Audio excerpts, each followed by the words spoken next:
ഇറാനും അമേരിക്കയും വീണ്ടും ഒരു ആണവ ചർച്ചയിലേക്ക് കടക്കുകയാണ്. ഇരു രാജ്യങ്ങളും തമ്മിലുള്ള തർക്കങ്ങൾ ഒരു യുദ്ധത്തിൽ കലാശിക്കുമെന്ന ഘട്ടത്തിൽ നിൽക്കെ നടക്കുന്ന ചർച്ചകളെ ഏറെ പ്രതീക്ഷയോടെയാണ് മേഖലയിലെ മറ്റ് രാജ്യങ്ങൾ നോക്കിക്കാണുന്നത്. ഖത്തർ, തുർക്കി, ഈജിപ്ത് എന്നീ രാജ്യങ്ങൾ മധ്യസ്ഥത വഹിക്കുന്ന ചർച്ചയിൽ യുറേനിയം സമ്പുഷ്ടീകരണം ഗണ്യമായി പരിമിതപ്പെടുത്താനുള്ള തീരുമാനം പോലും ഇറാൻ കൈക്കൊണ്ടേക്കുമെന്നാണ് കരുതപ്പെടുന്നത്.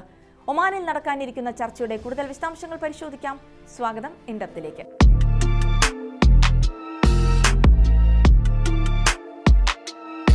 ഇറാനുമായുള്ള ആണവ കരാറിൽ നിന്ന് 2018 അമേരിക്കൻ പ്രസിഡന്റ് ഡൊണാൾഡ് ട്രംപ് ഏകപക്ഷീയമായി പിന്മാറുന്നത്. പിന്നാലെ ഇറാൻ യുറേനിയം സമ്പുഷ്ടീകരണത്തിന്റെ തോത് ഗണ്യമായി വർദ്ധിപ്പിച്ചു. അങ്ങനെയിരിക്കെയാണ് ട്രംപ് രണ്ടാമത് അധികാരത്തിലെത്തുന്നത്. പദവിയിലെത്തിയ ശേഷം ട്രംപിന്റെ പ്രധാന ആവശ്യങ്ങളിലൊന്ന് ഇറാൻ ആണവ കരാറിന് തയ്യാറാകണമെന്നതായിരുന്നു. അതിന്റെ ചർച്ചകൾ പുരോഗമിക്കവെയാണ് ഇസ്രായേൽ ഇറാനുമേൽ ആക്രമണം നടത്തുന്നത്. അങ്ങനെ അതും തകിടം മറിഞ്ഞു. ഇസ്രായേൽ തകിടം മറച്ചു. ഇപ്പോഴിതാ വീണ്ടും ഒരു ചർച്ചയ്ക്കൊരുങ്ങുകയാണ് ഇരു രാജ്യങ്ങളും. ട്രംപിന്റെ യുദ്ധഭീഷണികൾക്കെല്ലാം ഇറാന്റെ ചുട്ട മറുപടി ലോകം കേട്ടതാണ്. ഒരു യുദ്ധം പ്രതീക്ഷിച്ച പശ്ചിമേഷ്യയിൽ പ്രതീക്ഷയുടെ അവസാന നാമ്പെന്ന തരത്തിലാണ് ഈ ചർച്ചകളെ ഗൾഫ് രാജ്യങ്ങൾ നോക്കിക്കാണുന്നത്. അതുകൊണ്ട് തന്നെയാണ് അലസിപ്പോയ ചർച്ചയെ വീണ്ടും അവർ ഇടപെട്ട് നടത്താനൊരുങ്ങുന്നത്. ചർച്ചയ്ക്കായി മുന്നോട്ട് വച്ചിരിക്കുന്ന ചട്ടക്കൂടിൽ ബാലിസ്റ്റിക് മിസൈലുകൾ ഉപയോഗിക്കുന്നതിലും മേഖലയിലെ ഇറാന്റെ സഖ്യകക്ഷികൾക്ക് ആയുധങ്ങൾ വിതരണം ചെയ്യുന്നതിലും നിയന്ത്രണങ്ങൾ ഏർപ്പെടുത്താനുള്ള നിർദ്ദേശങ്ങളുണ്ട് എന്നാണ് അൽ ജസീറ റിപ്പോർട്ട് ചെയ്യുന്നത്. US പ്രത്യേക പ്രതിനിധി സ്റ്റീവ് വിറ്റ്കോഫും ഇറാൻ വിദേശകാര്യമന്ത്രി അബ്ബാസ് അരാഗ്ചിയുമാകും ചർച്ചയിൽ പങ്കെടുക്കുക. 3 വർഷത്തേക്ക് ഇറാൻ യുറേനിയം സമ്പുഷ്ടീകരണം നിർത്തിവെക്കാനും ശേഷം സമ്പുഷ്ടീകരണം 1.5% താഴെയായി പരിമിതപ്പെടുത്താനും ചർച്ചയിൽ നിർദ്ദേശമുയർന്നേക്കും.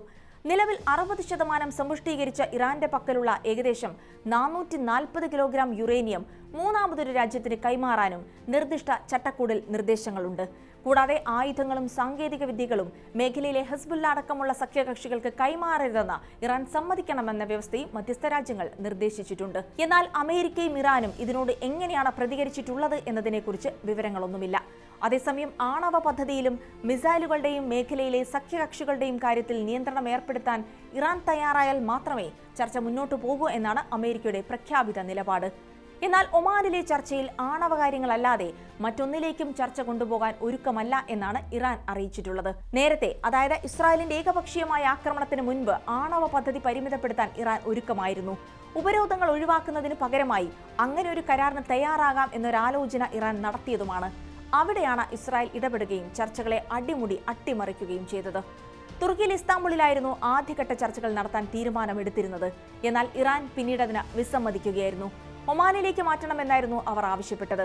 അതിനാദ്യം അമേരിക്ക വിസമ്മതിച്ചെങ്കിലും 9ഓളം പശ്ചിമേഷ്യൻ രാജ്യങ്ങൾ സമ്മർദ്ദം ചെലുത്തിയതിനെ തുടർന്ന് US ആവശ്യം അംഗീകരിക്കുകയായിരുന്നു. ഇറാനുമായുള്ള ചർച്ചകൾക്ക് മുന്നോടിയായി ഇസ്രായേൽ പ്രധാനമന്ത്രി ബെന്യാമിൻ നെതന്യാഹുവിന്റെയും പ്രതിരോധ ഉദ്യോഗസ്ഥരെയും കണ്ട ശേഷമാണ് US പ്രതിനിധി സ്റ്റീവ് വിറ്റ്കോഫ് എത്തുന്നത്. ചർച്ചയിൽ ഇറാനെക്കുറിച്ചുള്ള ഇസ്രായേലിന്റെ ഏറ്റവും പുതിയ രഹസ്യാന്വേഷണ വിവരങ്ങൾ വിറ്റ്കോഫിന് കൈമാറിയതായും റിപ്പോർട്ടുകളുണ്ട്. ഇനി അറിയേണ്ടത് ഇറാൻ എന്ത് നിലപാടാകും സ്വീകരിക്കുക എന്നതാണ്. ഇറാന്റെ സകല ശക്തിയും ഇല്ലാതാക്കുന്ന കരാറിലേക്ക് അവർ നീങ്ങുമോ എന്നതും ചോദ്യചിഹ്നമാണ്.